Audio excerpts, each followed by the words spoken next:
Good morning students. मैं Vijay Kumar Gupta, PGT Hindi, Saraswati Vidya मंदिर senior secondary school संभल। जैसा कि मैंने आपसे पहले कहा था कि काव्य खंड के पाठ की व्याख्या हम वीडियो के माध्यम से करेंगे, तो उसके अंतर्गत आज मैं आपको आरओ के काव्य खंड में पाठ घर की याद की व्याख्या आपको बताऊंगा। पाठ घर की याद के कवि हैं भवानी प्रसाद मिश्र। इस पाठ से हमें स्वतंत्रता संग्राम की याद आ जाती है, क्योंकि कवि स्वतंत्रता संग्राम में भाग लेता है और उसमें ब्रिटिश गवर्नमेंट के द्वारा गिरफ्तार किया जाता है, उसको जेल में डाल दिया जाता है। तो कवि जेल में है, बरसात का मौसम है, त्योहारों का पर्वों का समय है, पूरी रात पानी पड़ रहा है, कभी सो नहीं रहा है, तो उसे जागते हुए अपने घर की परिवार की याद आ रही है। उसी का वर्णन उन्होंने इस पाठ में किया है। जैसे कवि कहता है कि आज पानी गिर रहा है, बहुत पानी गिर रहा है, रात भर गिरता रहा है, प्राण मन गिरता रहा। जैसे कि मैंने आपको बताया कि कवि जेल में है और पूरी रात पानी बरस रहा है, तो उसे घर की याद आती है, क्योंकि घर में मैंने आपको बताया कि सावन के महीने में अनेक त्यौहार होते हैं, तो घर में सारे भाई बहन जुड़े हुए हैं, तो उसे रात में जब नींद नहीं आती तो उसे घर की याद आती है। तो वो कहता है कि आज पानी गिर रहा है, अर्थात आज आसमान से पानी बहुत तेजी से गिर रहा है, बहुत पानी गिर रहा है, अर्थात अत्यधिक तेज मूसलाधार पानी है, रात भर गिरता रहा है, पानी पूरी रात गिर रहा है, पूरी रात बारिश हो रही है, प्राण मन गिरता रहा है। और उसका जो मन है वो बहुत बेचैन है, व्याकुल है, और उसका मन प्राणों में घिरा हुआ है। तो वो कहता है बहुत पानी गिर रहा है, घर नजर में गिर रहा है, घर की मुझसे दूर है जो घर खुशी का दूर है। उस बरसात में जब उसको नींद नहीं आती तो उसके आंखों में घर का पूरा दृश्य आने लगता है। जैसे बरसात के मौसम में उसे लग रहा है कि मेरा घर, जिस तरह से बरसात के पानी में कोई बच्चा कागज की नाव बनाकर डाल देता है तो वो तैरने लगती है, उसी प्रकार से उसकी आंखों के सामने घर का पूरा दृश्य तैरने लगता है। और भैया वो कहता है कि घर तो मुझसे बहुत दूर है, लेकिन मेरी यादों में, मेरे सपनों में आज घर मुझे ऐसे लग रहा है जैसे घर भी पानी में तैर रहा हो। और जो उसे घर की क्यों याद आ रही है, क्योंकि उसका घर जो है वो खुशियों से भरपूर है, खुशियों का भंडार है, और इसलिए उसे आ रहा है यार। वो कहते हैं कि घर में चार भाई, मायके में बहन आई बाप के घर, हाय रे प्रताप के। वो उन्हें याद आती है कि आज घर में त्योहार है और मेरे घर में चार भाई हैं, और जो मेरी बहन है, उसकी बहन जो शादीशुदा है, वो कहते हैं कि वो भी आज घर पर आई हुई होगी। और बहन आई बाप के घर, अर्थात जब तक माता पिता जिंदे रहते हैं तो वो घर बाप का ही कहलाता है। तो वो कहते हैं कि बहन अपने पिताजी के घर में आई हुई होगी, लेकिन घर का कैसा वातावरण होगा, हाय रे परिताप के घर। अर्थात वो कहते हैं कि आज मेरे ना होने से पूरे घर का वातावरण दुख का वातावरण होगा, और खुशी वहाँ से गायब होगी, और वो बहन मेरे ऐसे समय में आई होगी अपने पिताजी घर पे जहाँ घर में दुखी दुख होगा। घर में सब जुड़े हैं, सब इतने कब जुड़े हैं, चार भाई चार बहनें, भुजा भाई प्यार।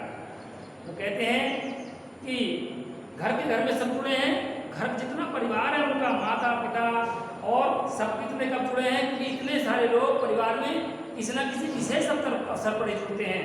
जैसे कोई घर में कोई मांगलिक कार्यक्रम हो या त्योहार हो, पर्व हो, तो वो कहते हैं चार भाई चार बहनें, भुजा भाई प्यार बहनें। जो भुजा कहते हैं, देखो कहते हैं कि रण में भैया और दुख में मैया याद आती है। तो भुजा भाई किस लिए कहा जाता है कि भाई सुख दुख का साथी होता है। तो वो कहते हैं कि जो भाई मेरी भुजाएं हैं और बहनें प्यार का प्रतीक हैं। बहनें प्रत्येक व्यक्ति के लिए, प्रत्येक भाई के लिए प्यार का प्रतीक होते हैं। तो बोले ऐसे मेरे चारों भाई चारों बहनें घर में जुड़े हुए होंगे, आए हुए होंगे। तो उन्होंने जो है भाई की भुजा से उपमा दी है। और उसमें भुजा भाई अनुप्रास अलंकार भी है। फिर आगे वो माँ की स्थिति बताते हुए कहते हैं, और माँ बिन पढ़ी मेरी, दुख में वह गड़ी मेरी, माँ की जिसकी गोद में सिर रख लिया तो दुख नहीं।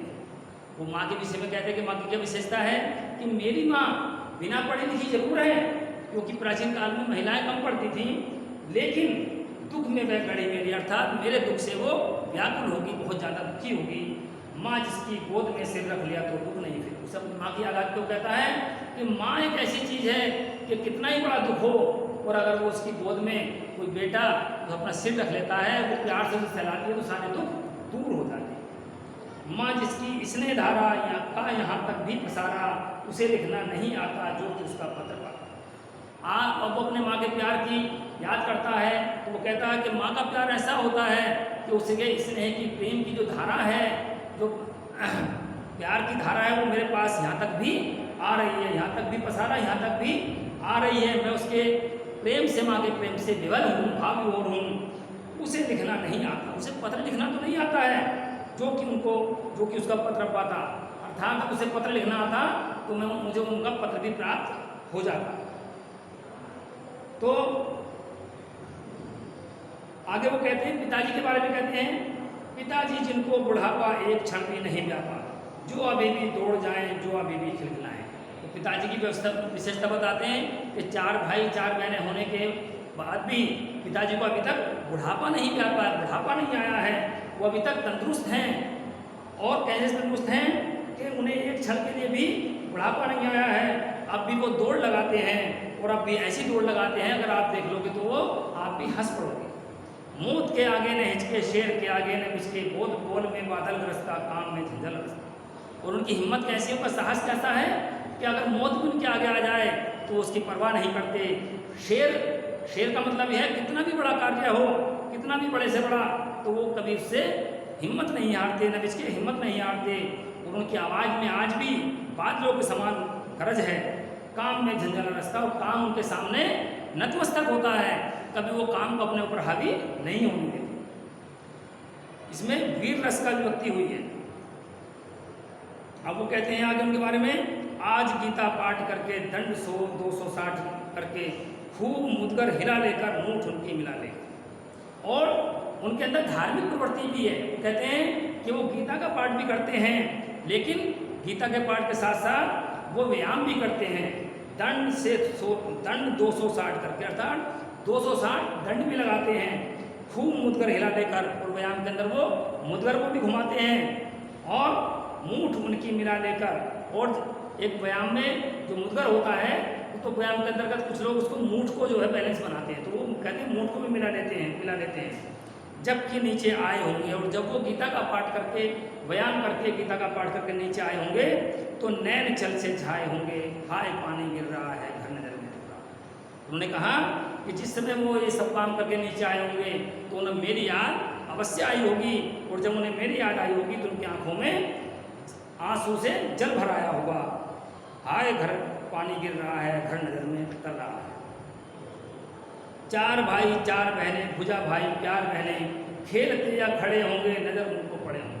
और जिस समय जो इस समय मेरे घर का वातावरण है, परिदृश्य है, जब चारों भाई 4 बहनें जुड़े हैं, और जब उन पर मेरे पिताजी की नज़र पड़ी होंगी, चाहे वो खड़े होंगे या वो खेल रहे होंगे, तो पिताजी जिनको बुढ़ापा एक क्षण भी नहीं व्यापा, रो पड़े होंगे बराबर 5वें का नाम लेकर। और जब उन्होंने उन सबको देखा होगा, 4 भाई 4 बहनों को, तो देखकर रो पड़ेंगे। और उनको बड़ा अफसोस हुआ होगा जब उन्होंने देखा होगा कि 5वां भवानी वहाँ पर नहीं है, तो ऐसा देखकर वो रोने लगे होंगे, रो पड़े होंगे। 5वां मैं हूँ अभागा, जिसे सोने पर सुहागा, पिताजी कहते रहे हैं प्यार में बहते रहे। और मैं यहाँ पर, उन्होंने जो है भुजा भाई में, मैंने आपको पहले बताया था कि इसमें उपमा और अनुप्रास अलंकार का संगम है। और वो कहते हैं कि मैं 5वां भागा या जेल में हूँ, जो सभी पर सबसे ही श्रेष्ठ था, सबसे ही अच्छा था, जिसे सोने पर सुहागा मतलब है सबसे अच्छा होना। पिताजी कहते रहे हैं प्यार में बहते रहे। और पिताजी हमेशा मुझे चारों भाइयों में सबसे अच्छा बताते रहते थे, ऐसा उनका प्यार था। आज उनके स्वर्ण बेटे लगे होंगे उन्हें हेटे, क्योंकि मैं उन पर सुहागा बंधा बैठा हूँ। और उन्हें आप आज अपने सभी बेटे सोने के समान वो उन्हें कमज़ोर लगे होंगे, क्योंकि मैं उन पर जो सोने पर सुहागा था सब उनकी संतानों में श्रेष्ठ था। आज मैं यहाँ अभागा बना हुआ बैठा हूँ, अर्थात जेल में बंद हूँ। और माँ ने कहा होगा दुख कितना बहा होगा, आँख में किस लिए पानी वहाँ अच्छा है। और जिस समय इन सब बातों को याद करके मेरे पिताजी आँखों में आंसू लाए होंगे, उनकी आँखों में आंसू बहा होगा, तो उनको कितना दुख होगा। लेकिन उनको मन को समझाने के लिए मेरी माता जी ने उनको कहा होगा कि आप क्यों रो रहे हैं, क्यों घबरा रहे हैं, भवानी तो जेल में बहुत अच्छा है, बहुत से कुशल है। वह तुम्हारा मन समझकर और अपनापन समझकर गाय है सो ठीक ही है, यह तुम्हारी लीक ही। अर्थात पिताजी को समझा नहीं होंगी माता जी कि तुम्हारे ही लीक पर, तुम्हारे ही संस्कारों पर तुम्हारा बेटा चला है, तो जो उसने किया है वो ठीक ही किया है। अर्थात जो स्वतंत्र संग्राम की लड़ाई थी वो एक देश के लिए राष्ट्र भावना की लड़ाई थी, राष्ट्र हित की लड़ाई थी। तो वो कहती हैं कि पाँव जो पीछे हटाता कोख मेरी को ले जाता, इस तरह हो न कच्चे रो पड़ेंगे वो बच्चे। और पिताजी को ढाढ़स और हिम्मत बनाते वो कह रही होंगी कि अगर वो अपने कर्तव्य से पीछे हटता तो मेरे दुख को शर्म आती, मेरे दुख को लगाता, और तुम इस तरह से मत रो, इस तरह से दुखी मत हो, क्योंकि दूसरे बच्चे भी तुम्हें देखकर कमज़ोर पड़ जाएंगे। एक मिनट अब इसे रोक दोबारा बनाऊँ, फिर आगे बढ़ चाहिए, रोक दो।